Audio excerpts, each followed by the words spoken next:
Oh man, I have to say this, and Raptors fans, just hear me out through the video before you send death threats to my Twitter.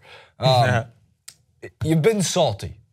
Let's have a moment, guys. You've been salty for about a week now. You've worked out, you've licked the salt from your head. The salt from your wounds, the salt from your, so have some saltine crackers, maybe get it out of your system and move forward. Maybe try a new diet next week. Go for some sugar, go for something a little bit sweeter.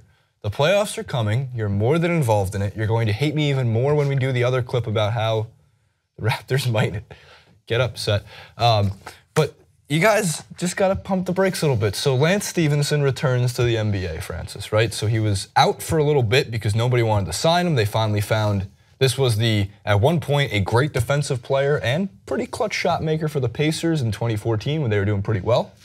And then things kind of derailed. He signed with other teams, it didn't work. He actually became from like good player to possibly worse in the NBA. In terms of shooting percentages, it was really bad. He wasn't great defensively. He was a little bit of a mess in the locker room in terms of team chemistry. But the Pacers welcome him back with open arms. He knows some of those players. Actually, him and Paul George, it's a really good thing for Paul George. It's the happiest I've seen Paul George be.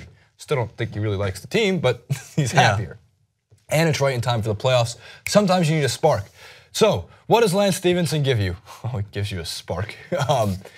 They're playing against the Raptors, and they're up by like 22 points, and there's like 3 seconds left, and Lance Stephenson jollies down the court and rolls in like a finger roll layup. And then inbound pass gets thrown at him at half court. They start shoving each other, and there's beef. So what does Lance Stephenson do after he's been told that he was very disrespectful to the Raptors? He owns them completely on Instagram with this video.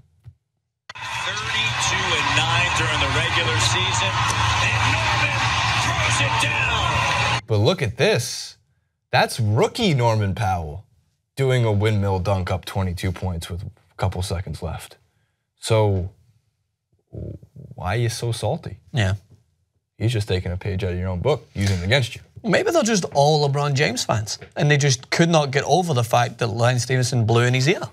It's still one of the funnier things. So here's what makes no sense for me, Francis. I don't like Matt Barnes. I do like Draymond Green and Lance Stephenson. And all three of them are just agitators. That's what it's part of their game. They're good trash talkers and they're agitators. And pretty good defensively, all three of them as well. In descending order, Draymond, then Lance, then Matt Barnes. But I don't know why it doesn't have against Matt Barnes when I can admittedly say I like Lance Stephenson, the person. I think he's kind of funny. You tend to root for the players that are agitators, but they back it up with performance, right? Like that's why Draymond, I'll always give the benefit of the doubt. Do whatever you want, man. Like have your just don't kick people in the nuts. But be an agitator, because he's not just an agitator to his opponents, he's an agitator to his teammates, not in a negative way, in a you better not get complacent way. So I love players like that. There's got to be a player like that in every team. Matt Barnes is probably would save Derek Fisher if they had to choose between both of them. Drowning. I'd try and save. No, in the Titanic situation? Yeah, I would probably choose Derek Fisher. I mean, he's a better player. Push Matt Barnes off the I wouldn't push him. If they were both, who would I share my board with? It could easily fit 2 people on it if I was Kate Winslet. Derek Fisher's pretty buff. You might take the board down. Matt Barnes is longer though. It's true, but not I think enough he's leg lighter. room. We're going way too much into this, but yeah, Lance Stephenson is a type of player, like he's not a phenomenal talent. He's a hard worker and he fits into teams in a certain way. He didn't fit into the Clippers. I'm sure Dan will advocate for that. He was neither the Hornets either. That's why I think you had to double check that he actually was on the Clippers. The Clippers and the Hornets, I was looking in my head, I was like, wait, I was looking in my head. I can't look in my head. You can. There's something going on in there. But yeah, but at the Pacers, he seems to be a better fit and enjoying his time there. And I think that he is out there for a specific reason, not just to be a player for them to help them obviously win, but he's out there to ruffle feathers. I love using the term because there is players that do it. He's going to get in your face. When he was against LeBron, the whole reason this whole blowing in the ear thing came is because he was trying to do anything he could to distract the best player in the league. So these are the type of guys that will go above and beyond to try and do what they can, because they know that if they're matching up against a phenomenal talent, more likely than not, they're going to be beat. You can't go up against LeBron and expect to just beat him through normal, ethical ways. You maybe need to give him a little blow in the ear to throw him off. But so yeah, I'll give him the benefit of the doubt, and I think that he knows how to back up his on-the-court agitations with off-the-court winding up. like your analysis there, Francis. Now, we're not done, though, because, look, Jeopardy. Are we? We're never done. So I'm going to talk about Jeopardy for a second, because there's been some Hall of Fame answers to sports Jeopardy questions that come up in the actual show Jeopardy. First things first, Alex Trebek, I think, is the smartest man in the world, because I think he knows everything in question form. Yes, he does. But in this case, there was a final Jeopardy question. Here is the question, and this is from the Raptors Nation account, which is a fan account. The animal on this NBA team's primary logo peaked about 75 million years ago. The answer for the grand total of 17,200 is in the next screenshot. We shall see. What is a Timberwolf? Oh my God. No. How about no?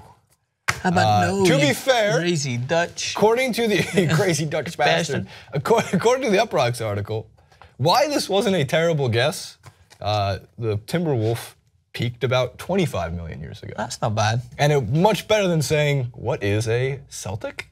A leprechaun. What is a wizard?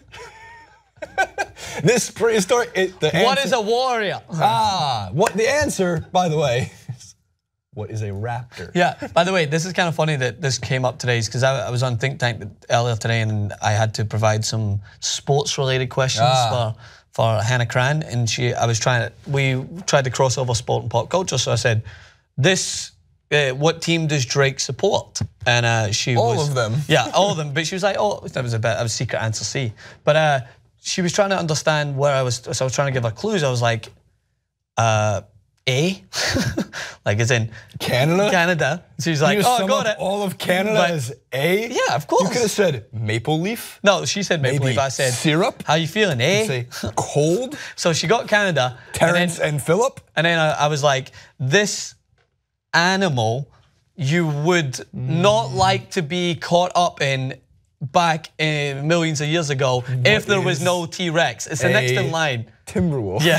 So that's what she guessed. She said Timberwolf? No, she said she took it forever and she named every other one, and then she went Velociraptor, and I said yes. So by the way, lastly, so to be honest, look, everyone has a moment of self-awareness, all right? You guys are being a bit salty. We can pump the brakes on being salty. Just enjoy it. It's okay. You don't have to rip the lady for it.